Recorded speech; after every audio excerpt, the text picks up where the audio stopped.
Back at the beginning of the year, I started on a project to see if I could turn this scrap of tablecloth into something that looks like this. In 2024, each week I added one or two new stitches to this piece until at the end of the year it was completely covered. So far, I've spent 2 months adding bits and pieces onto my new piece, sometimes helped by my studio mate Sierra. And I've spent the last 2 months exploring all kinds of variations on the running stitch. But I think it's time to move on to a new stitch, and that is the back stitch. The back stitch is a really good choice if you feel like you're ready to move beyond the basic running stitch. If you are brand new to stitching, maybe you'd like to go and check out some of my running stitch videos, but let's just dive straight into what the back stitch looks like, shall we? To make a back stitch, you bring your needle up onto the front of the cloth, and I just start wherever I want the line to start, and take the first stitch in a forward direction, just as you would with a running stitch. But then your next stitch is where things change up a little bit. Instead of continuing on going forward, you'll take your next stitch back towards the first one and fill in the space that was left there. And then you come up in front of the stitch you just made and then take the next stitch back again. And that's all there is to it. You always come up ahead of where you're going and then take the stitch on the top backwards. So come up ahead and then you take a stitch backwards. And you'll notice that this stitch forms a solid line rather than a dashed line that the running stitch forms. So that can be really useful in a lot of places. And if you want to be precise about this stitch, you won't leave any spaces in between the stitches. But sometimes you might find that you do end up leaving a space between the stitches. You may find that you've actually invented a new stitch. There's something called a half back stitch, which in fact looks just like a back stitch, except you, instead of taking your needle all the way back to the previous stitch, you just take your needle part way back in that gap between the stitches, and you end up with a dashed line that looks a lot like a running stitch. Now you might be asking, why in the world would I want to do that when it's so much easier to do a running stitch? Well, you may notice that the running stitch is not all that stable. If it gets snagged or if you pull on it, the threads pucker up. And I used that quality last month in some of the things that I worked on. But with the half back stitch, it doesn't pull out. It's quite securely anchored and it doesn't end up pulling out. So that's one good reason to do this stitch. If you want the look of a dashed line, but you want the security of a back stitch. And now if you want something that's sort of in between the two of them, there's something called the running back stitch. And the way that works is you do a regular running stitch, in, out, in a forward direction for 3 or 4 stitches. And then every once in a while you take a half back stitch. And that will speed up your sewing, but also give you the security of not pulling out if it gets snagged or something like that. So that's already 3 different versions of the back stitch. But if you flip over your cloth and you look at the back, it looks quite different on the back than it did on the front. It turns out there are quite a few stitches hidden within the back stitch. Let me show you some of them.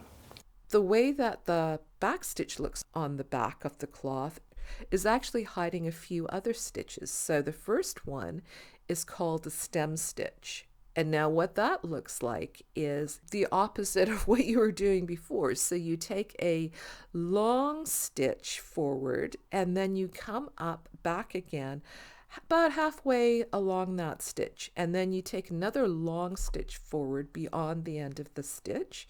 And then back again about halfway, and just like with the back stitch, you can come back all the way to where your other stitch started. And this is called the stem stitch. And it forms a solid line and that's got more substance than just a back stitch. Now, when I do what I call a stem stitch, and if I'm working on a curve, I like to have all my stitching action going on the inside of that curve. However, I recently learned that if you switch sides, so previously I was working on the right hand side of the stitching line, and now I'm working on the left-hand side of the stitching line. They're actually two different stitches. And you're thinking, what does that mean? Well, let me do a diagram. I'm doing a side view of my stitches from the top to the bottom of the cloth. And I'm stitching around essentially in a circle, forming some loops. And if I expand those, that's what it looks like. And the motion of my stitching is in a clockwise direction. But I can also go in the other direction and I can form those loops on the other side. And now when I do this, I'm actually changed the direction that my thread is being twisted, and now things are going in a counterclockwise direction. So why is all this important? Well, it has to do with how the thread is spun or twisted. And let me show you what I mean on some of this hand spun yarn that I have here, because it's nice and big and you can see what's going on. So there are two strands that are twisted around each other. And now if I twist in one direction, I will be untwisting those two threads that are twisted together there. But if I switch and I twist it in a counterclockwise direction, the two strands become more tightly twisted together. So when you're stitching your stitches, that's exactly what you're doing with your embroidery thread as well. In one direction, you're increasing the twist, and in the other direction, you're decreasing the twist. And if you're one of those stitches where you find that your threads start to get all kinked up, that's because the way you stitch and the way you twist your threads is increasing that twist. One way to manage that is just to dangle your needle off the end of your thread and let it untwist, and everything will be good. So what does that mean in terms of stem stitch and outline stitch? Well, stem stitch, you are twisting the threads so they become more and more twisted. But the outline stitch is created when you are untwisting your threads.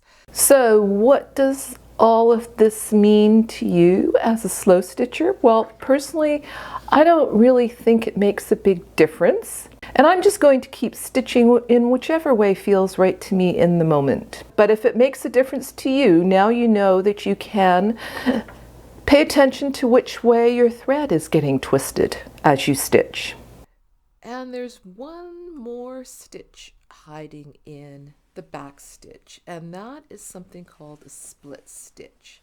To do the split stitch, the motion is exactly the same as the outline stitch or the stem stitch, except instead of coming up to one side off your stitching line, you actually come up and pierce the previous stitch. And now this stitch is rather fiddly, and I have to tell you, when I first learned this stitch, I thought it was kind of useless, and I didn't really understand it.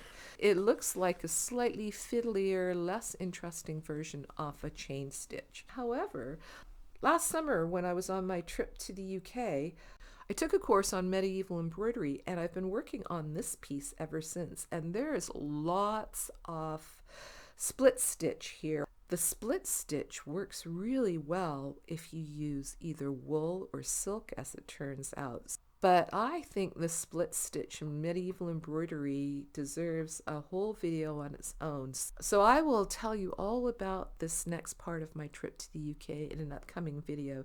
In the meantime, happy stitching, and I hope I've inspired you to make something beautiful. Bye for now.